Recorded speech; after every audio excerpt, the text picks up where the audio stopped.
Sir இப்போ ஒரு ரீசெண்டாக ஒரு வீடியோ பார்த்தோம். அது பயங்கர வைரலாகவும் இருந்தது.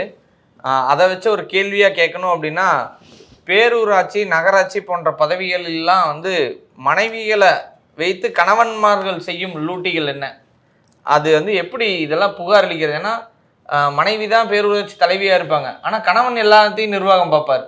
அது எப்படி சார்?